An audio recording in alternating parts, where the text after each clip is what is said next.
ARK Survival Ascended could be the biggest and best survival game ever released. What am I talking about?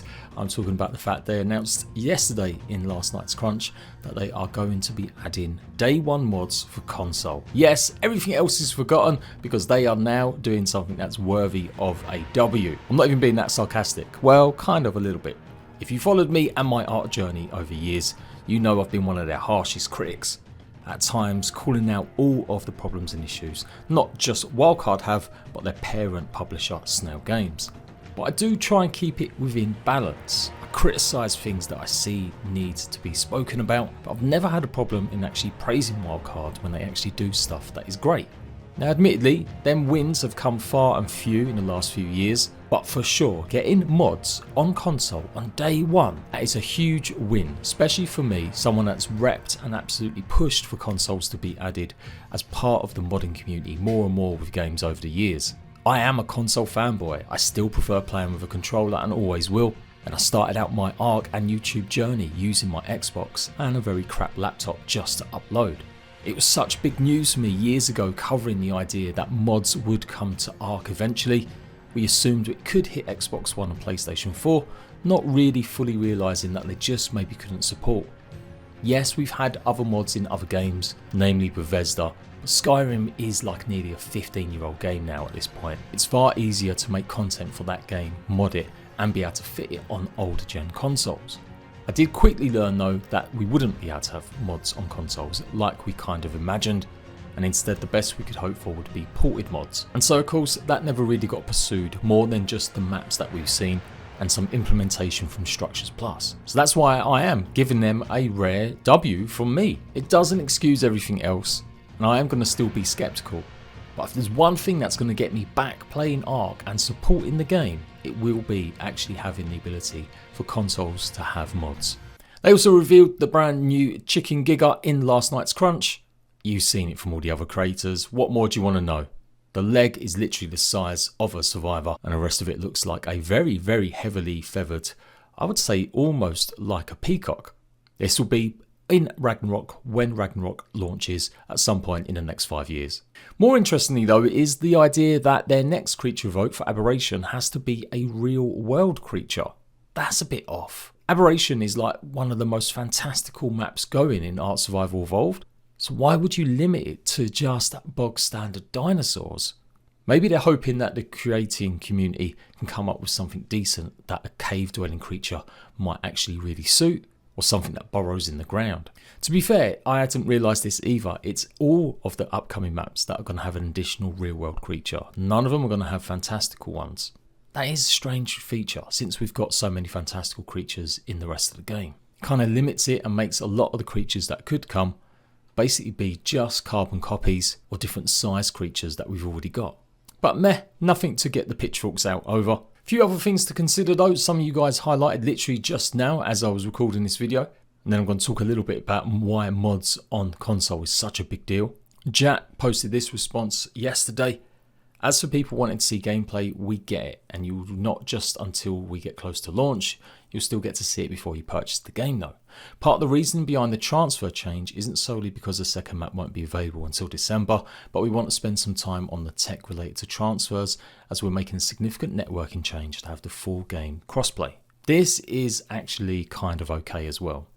I know I am not particularly happy about a remaster, a remake, whatever you want to call it, not having all of the features as part of its day one release. I'm still extremely dubious that Wildcard are going to leave everything as a crap show during early access, but the biggest deal to me is updates not working for stuff that we've already encountered. Like we shouldn't have any more issues with bases crashing players, cheating should be reduced to a minimum, and things like server transfers where you lose your character. That's the kind of stuff that needs to be fixed 100% for early access launch and not rear its head during early access. What I don't really have a problem with is brand new features maybe taking time to embed or needing time to be worked on. Like again, it would obviously be better if these were all part of the same full package sold on day one, but that's not happening. Wildcard have obviously outlined their plans again, and with the reduction in price, I actually think this is not as bad as it definitely was in terms of the launch of ASA. How many other games are doing remasters of a online game? Like maybe World of Warcraft, something that big with so many players attached to it? It's pretty rare because normally you can actually go ahead and just continue updating your game. But Wildcard kind of shot themselves in the foot with their business model, and they should have maybe copied Rust.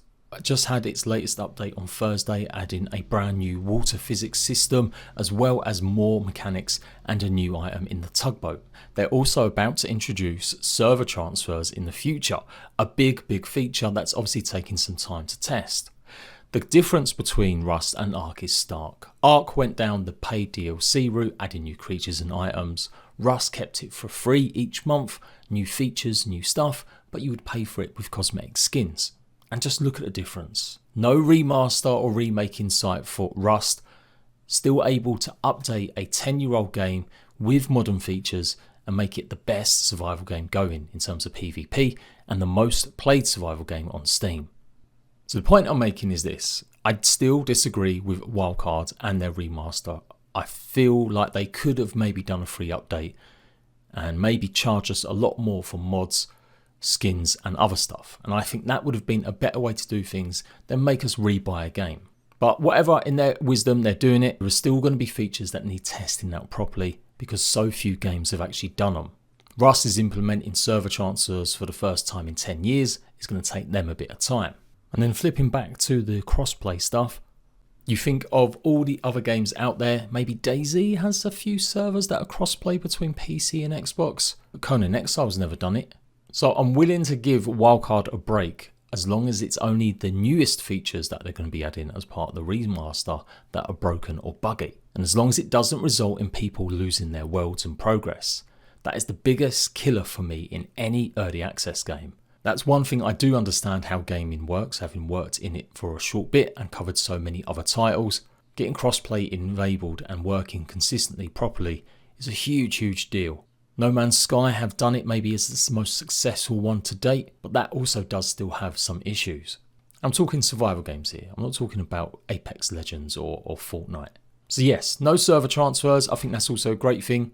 It means you won't have clans going straight away, tribes from server to server, wiping and using certain maps as just storage. It does mean obviously you might have bigger tribes kind of just bored on one map, wiping out smaller players. But that was what the experience was like when ARK first launched. And without the ability to get new dinosaurs from the other brand new maps, etc., then there's not much point in having the transfers open just to go ahead and move over to another server and bully other people. I've done so many videos over the years with ARK talking about mods on console. It is a big deal to me. I know a lot of PC players will be watching this and going, who cares? But you know that your mods are loved on your PC version of your game. They open up the world so much more with so much ability to add different playing experiences.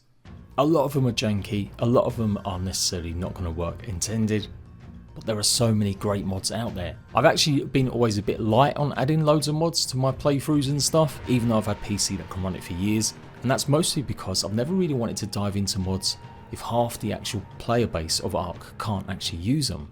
As a viewer on YouTube, why do you want to watch content that you just won't be able to touch? And that's what makes mods on the next version so much better. Enables me as a creator to get back into the game and be showcasing and doing stuff that I enjoy, that everyone can actually enjoy. I've got no problems with mods being paid for either. Can't remember exactly how much the percentage was or if it got revealed, but I'm pretty sure Wildcard are going to be giving the lion's share to modders, much more than Microsoft give in terms of the people that make stuff for their storefronts. And there's still so few games that actually pay modders for their mods. Premium mods aren't going to be launching until next year, so the mods that launch on day one are going to be completely free, but honestly, modders deserve to get paid. It's gone beyond what it used to be as just a hobby. There are so many modders now that treat it as a full-time job, and they make mods that are just as good as the base game sometimes. So of course I want to support them with some money so they can keep updating their mods or make new ones. As long as there is always still a steady selection of free ones. Most mod makers should have the brains to realise doing a mix of free and paid mods is the way to go. They're more likely to get people to buy and try both, as it's simple, nice marketing tactic. Create something free and have some extra goodies for people to try it if they really want to. Overwolf might suck Mania gaming, but honestly they're probably the best version out there that have consistently had mods available. I know there's concerns about privacy data being leaked and stuff. I did see something pretty bad recently, that some Minecraft mods had malware in it. But honestly, that can happen to a slew of different things. With the way these mods could be implemented on Microsoft and Sony being so strict on that kind of thing, do you really think they're going to allow any kind of shenanigans going on? They would not allow mods on console if there was any kind of malware inside it. Microsoft and PlayStation will be looking at this stuff with a very heavy eye. So there we go. Oh my god, a positive ARK video from me mostly today. Mods and consoles are a certified win. Day one, certified win. It doesn't forgive, it doesn't make up for all the other nonsense. Wildcard could still do with addressing the problem with banning all them people. And we know that Snail Games is the big bad evils. But everything's got to be put in context, and that's what I try and do. I'm never going to be someone that just rags and rates or just does hate bait for the clicks and views. If there's something positive to talk about in ARK, I will always do that as well. So, until next time, it's not really the ARK news, it's my ARK opinion, and I'll see you later.